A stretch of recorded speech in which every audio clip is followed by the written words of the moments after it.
Hi, welcome to this edition of the CUFFS program, and I'm your host, Aaron Stevens. Today, we're going to start out with presenting the warrants that we have for individuals that we're actively searching for. The information that we have is active as of this morning. However, by the time you see this, some of these individuals may be apprehended or located. In that case, we will make a swift effort to go ahead and have their names removed from the CUFFS program. But until then, we are actively searching and looking and seeking your help in helping us to locate them.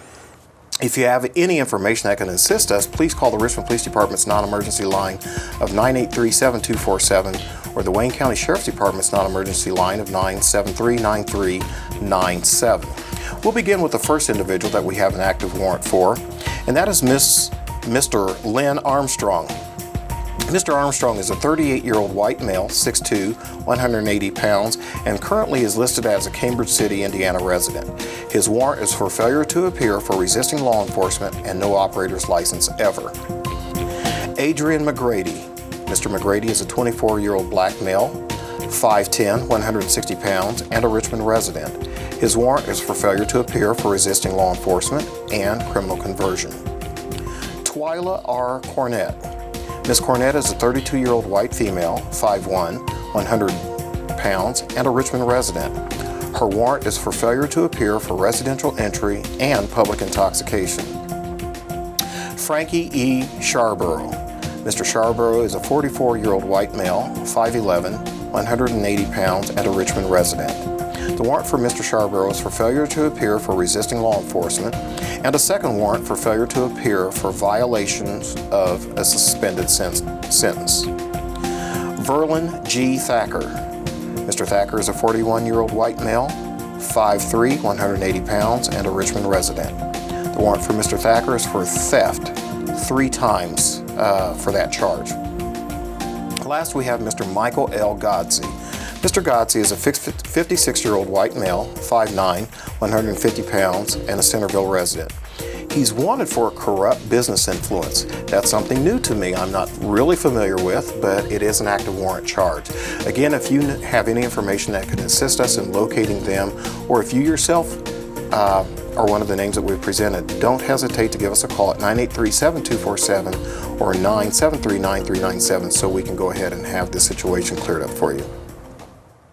Crime is an ongoing thing. We have seen over the last number of years a rise in certain types of crime because of drug addictions and other problems that are going on, not just in the Richmond community, but throughout the country. Today our guest is Captain Bill Shake of the Richmond Police Department. You're familiar with him. He's served in the capacity of everything from a patrol sergeant all the way up to chief of police, and he is currently in the position of captain of, I believe, crime analysis. Correct. And we're going to talk about some things, and especially a recent venture that he's been involved in that is bringing basically the business community together to help solve some of the problems. So first of all, we want to thank you, Captain Shake, for being a guest on the show. Thank you. Give the public a little bit of background of your career with the Richmond Police Department. I know it's extensive. Well, it's long. I was hired by the Richmond Police Department in 1976, 38 years ago. Obviously, we all start as patrolmen. I was advanced to investigator, sergeant, lieutenant, captain. Under Dennis Andrews, I was chief of police for 6 years. I resigned that position to go back to doing police work and worked in the drug unit and investigations, and now, patrol on second and third shift and first shift, and now I'm in crime analysis. All right. Excuse me. And you've been in that position since January officially, but you've been involved with actually doing crime statistics for the department for a number of years. I know that you've taken it upon yourself to do that. I know that you are also an instructor here at Indiana University, if I recall. So you're actually having the opportunity to glean from students in the classroom and also bring that to the police department and vice versa. And it's been something very, very helpful. I enjoy the opportunity to meet with young students and to listen to what they have to say. We had a class yesterday, the first class, and it's in contemporary policing. And one young lady seems to think that the police departments use excessive force. And that's one of the topics we were going to discuss. And it's based on what happened in Ferguson, Missouri, and other issues that have occurred in the country in the last year. And it'll be interesting to examine that topic in an academic sense. And there's also the practical sense. Theory and practice sometimes are two different things. So trying to educate them about how police officers operate and then listening to their response, I get a different ability, if you will, to examine how things occur outside of my profession. And that's one of the interesting points. You mentioned Ferguson, unfortunately, the incident that occurred down there. Hopefully sometime in the near future, as a part of the CUFFS program, we're going to maybe have an invited roundtable discussion with people from the community, discuss the perceptions and the realities of law enforcement, our responsibilities, and actually go into scenarios of situations that have actually occurred to put it back with them and have them get an understanding. How would you respond if you were the police officer in this situation? Because again, there are a lot of varying factors that go into the results of incidents. Correct. We're trained to respond to incidents in certain ways. The levels of force. Actually, when we fire our weapons, we're taught to shoot 2 or 3 rounds, assess, and if necessary, shoot again. And yesterday morning, they released an audio that was supposedly related to the shooting in Ferguson, Missouri. 6 rounds were fired. There was a pause and 4 more rounds. And a lot of people might wonder why you would shoot that many rounds. Well, in some ways, that's the way you're trained. So training provides opportunities to learn different techniques. And when you speak with the public, because we are civilian law enforcement, we answer to the public, and they should have input into how we police the community, how we police them, and how we police with them. So those are important aspects, and that would be a very excellent program, in my opinion. Well, one of the things, again, is I know that we go through extensive training monthly on the Richmond Police Department, where we go to the range. We have different scenarios that are set up. Sometimes it's an academy course, just to do the basic shooting and proficiency in our skills. However, others are different scenarios that are brought up. And believe me, you can shoot a perfect score during an academy course, but when it comes to the scenario of an active shooter or something like that, the variables that are thrown into that really cause that person who may otherwise be a perfect shooter on just a sterile shooting course, basically they become more prone to misses and other things. And again, this is why we practice and we train. We're taught to stop the threat level. Exactly. To stop eliminate the threat. Not shoot to kill, but to stop a threat level. Not shoot to wound either. Not shoot to wound, okay? And like I said, I can go and shoot a 240, and the question comes up a lot of times, well, why didn't the officer shoot the person in the leg or in the arm? Well, shooting at 240 with a still target and then shooting at a moving object that may be shooting back at you, a lot of factors come into that. It doesn't equate. It does not. 2 points, if I may. Several years ago, there was a gentleman who did a shooting in a New York City office building. He came out into the street, was confronted by police, and there was an exchange of gunfire. All the people that were wounded, separate from the suspect, were wounded by the police. And then if this audio is correct, from Ferguson, Missouri, the officer fired 10 rounds and hit 6 times. So we don't always hit what we shoot at, but we try. Stress is the biggest factor. The biggest factor. And the situation you're involved in. It's not sterile, like you say, on the shooting range. So the public needs, I would hope they would understand that aspect of it, and we need to listen to their input also as to how we should respond to situations. And before we go on further, because you talk about listen to the public, which is basically what our conversation is going to be about today, how you're listening to business people and working with them in regards to a lot of the crime problems that we have here in Richmond and the effect that it's having. But before going further, on behalf of Captain Shake and myself and the Richmond Police Department and everyone who serves in uniform, we sit and we pray for the families of people who are involved in situations like that, whether they be police officers, suspects' family. We're all human. And without being judgmental, we wait. It's in the hands of juries and everything else. Now, we just hope and pray that whatever the result may be, that is going to be something that we all learn from, and that hopefully the citizens and the lives in Ferguson, Missouri will come back to a normal state of being. Mm-hmm. That may never happen, but we can keep them in our prayers.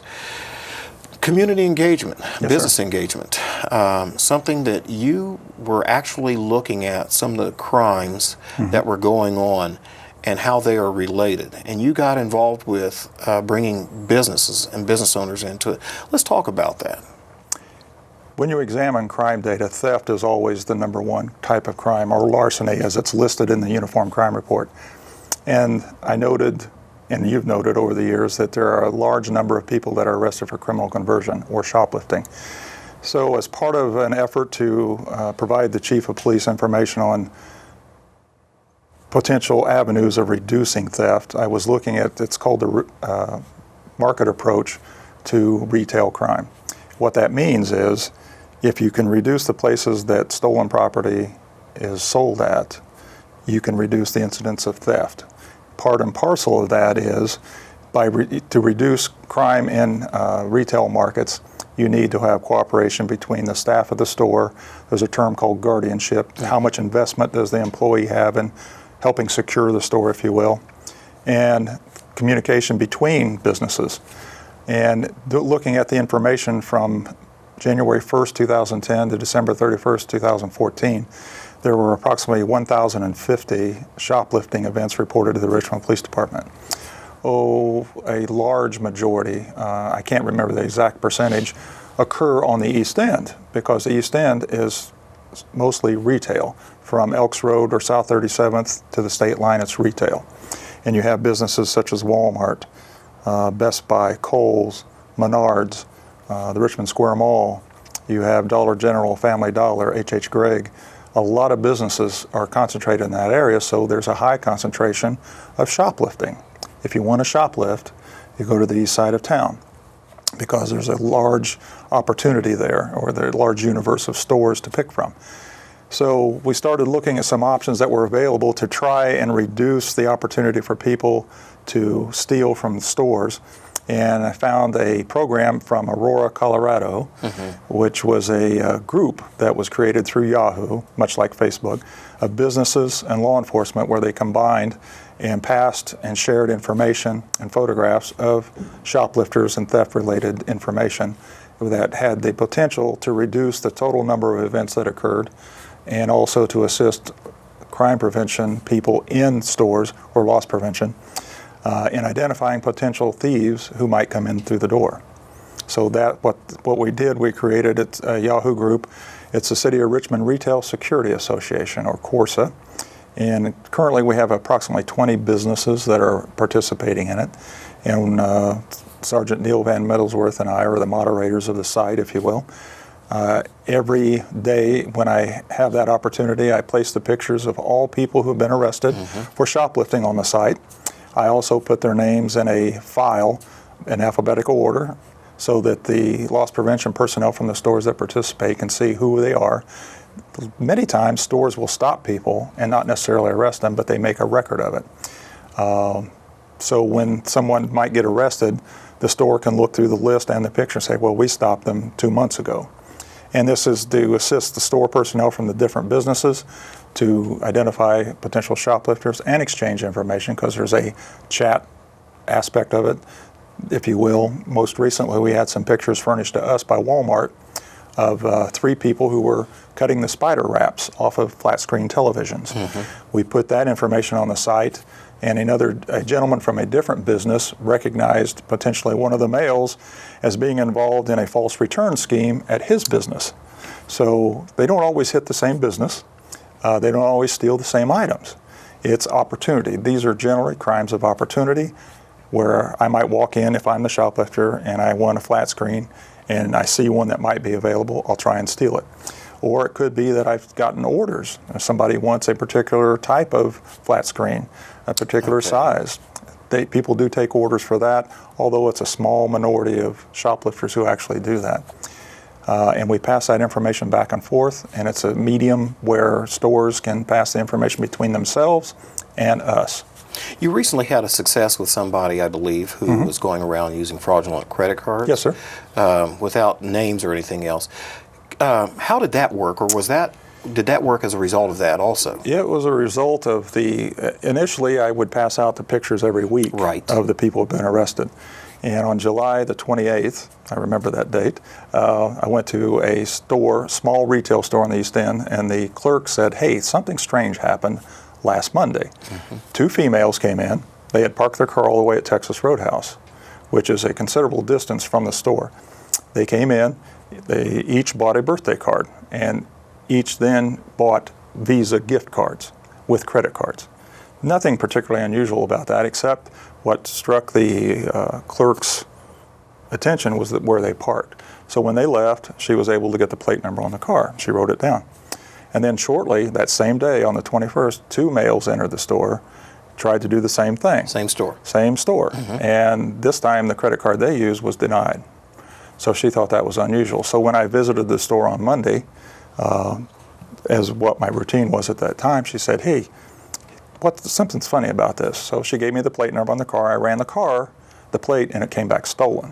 What it was a rental car. One of the 2 women had rented, failed to return on time. And that was on July 28th when I spoke to them. But also on the Saturday before, July 26th, 2 males went to Dollar General on the west side of Richmond, bought something, and also tried to buy Visa gift cards. I remember that call. Okay. And what happened was the number that they were using on the card they had actually belonged to a gentleman in Ohio. He received notification from his bank, are you trying to buy something in Richmond, Indiana? He said no. So those gentlemen had somehow obtained the number off his card, and it was placed on another card. But that purchase was denied. But they also visited several other stores. August the 6th, a single gentleman went to Dollar General South, was trying to use Western Union prepaid cards to buy gift cards. And then on last Wednesday morning, I get a call from Family Dollar South here in Richmond. This gentleman, she described him, large male with dreads, gave a vehicle description and a plate number. Now, the plate number was slightly skewed because they transposed some letters and numbers. So the information was put out to the officers on our email. I also put out the information on the Corsa site to all the stores that participate. And we made actual physical contact with some of the stores too. The store on the east side, which was originally visited on July 21st, eventually called about 1:20, 1:22 in the afternoon. The original call I received was at noon, and said the guy just left. We had just left that store and made her aware of it. She called, we stopped him. What they're doing, they're using, and it's occurring in this region, all across the region, they're using stolen or fraudulent credit cards to buy Visa gift cards. So if you buy a Visa gift card, you have $50 worth to buy something else with, or you could sell it for a reduced price to someone else. This morning, I got a call from Walmart.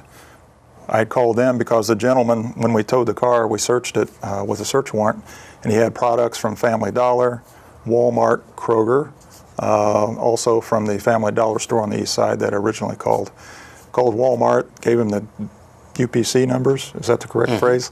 They looked it up, they found him, they found the video, they've got the transaction recorded for us so we can pick that up today after this program. So that's part of what we can do. Another very good example of how this can work, on August the 8th, 2 women were arrested at Best Buy. Well, excuse me, one was arrested at Best Buy. They're 2 sisters. One of them had a child with them. They went in there and it drew the attention of their loss prevention, and eventually one of them had taken a computer case and walked out with it, and they arrested her. We've also been in conversation with Victoria's Secret because Victoria's Secret in our area and probably nationwide has a very severe problem with individuals coming in, distracting the attendants, and emptying the bins of bras and panties and other clothes. Then they take them to a different store and return them without a receipt. So I was speaking with Victoria's Secret, and I mentioned this arrest, that the physical description was similar. Got the picture of the female who had been arrested at Best Buy. She had visited the store in Richmond at least 4 times with a lot of material with no receipts, and they identified her as being part of that group that steals a lot of product from Victoria's Secret. So that's what we hope to do with this information, is make stores aware of what's going on, organized retail crime, and also local offenders. And unfortunately, shoplifting has become one of the biggest calls that we're dealing with now. Yes. On any given day, 4 or 5 calls of shoplifters detained. And so far this year, there have been 215 people arrested for shoplifting. In the 4-year review that I did from 2010 to 2013, there was 1,050, so we're ahead of where we were well, on the average. unfortunate thing is, as I look at new warrants that come out, several times a week, I would say at least 50% of them now all deal with criminal conversion, shoplifting, failure Actually, to appear. Mr. McGrady Yes. was one of those. He Yes. had fled from Walmart. I happened to be walking in. Ron Pennington, the officer who was there, said, well, I know who owns that car, and here's the gentleman. They took his picture, and that's how they got him identified. So his picture was available to us from a previous incident. They were able to identify him because of that. All right. Well, we're just down to just a couple more Sure. minutes to go. It's amazing what you've been able to do, but what is more important is the fact that there's a collaboration between you, representing the Richmond Police Department, and these businesses. It takes a little bit more than just 1 or 2 people to make this effective. If anybody is interested as a business owner to participate in this or get further information, how can they get a hold of you or become involved? You can contact me at the Richmond Police Department, 765-983-7357. I work typically 7:30 to 3:30 every day, Monday through Friday. Just give me a call. I'll come out and visit you and explain what we're doing. And then I can send you an invitation through the Yahoo group that you can join and participate in this. And hopefully, if we increase the risk of getting caught by disposing of stolen property through pawn shops or other stores that buy secondhand goods, and reduce the rewards, then there should be less crime. All American Pawn is a participant in this, and we hope to sign up Easy Pawn and Best Pawn, and other stores that buy secondhand goods such as Hastings and GameStop. GameStop already participates. We hope to get Hastings on board because there is a large market for used DVDs, if you will. And some of those used DVDs aren't necessarily used. They're actually stolen, and they take them directly to a secondhand store to try and sell. And again, all this was done in conjunction with the anticipation of strengthening our secondhand ordinance that we have in the city of Richmond, requiring people who buy secondhand property to assist us in trying to make sure it's not stolen, because then it's very possible they could lose profits. But if we assist them ahead of time, knowing what's stolen, then they can refuse to buy it and help us identify the offenders. All right. Again, ladies and gentlemen, one man working for a community of 37,000+ people and making a difference. You heard the information. You see how effective that it has been, even in the short time in existence. If you would like to get a hold of him, he's given you the information. But we want to thank Captain Shake not only for his many years of service to our department in this community, but also being an out-of-the-box thinker to help bring about a solution to the problems that we have with criminal theft, shoplifting, and other crimes that occur. We're going to pan again the faces of the individuals that we have earlier presented with the active warrants. Again, if you can assist us, call us at those non-emergency lines, 983-7247 or 973-9397. We're always trying to find a better way to serve you, not only as police officers, but also citizens in this community. But we always need your help. Don't hesitate to give us a call to assist us in solving the problems and making our community a safer place and a better place to live in. It's been my pleasure of having Captain Shake, and again, we will see you in the near future on the CUFFS program.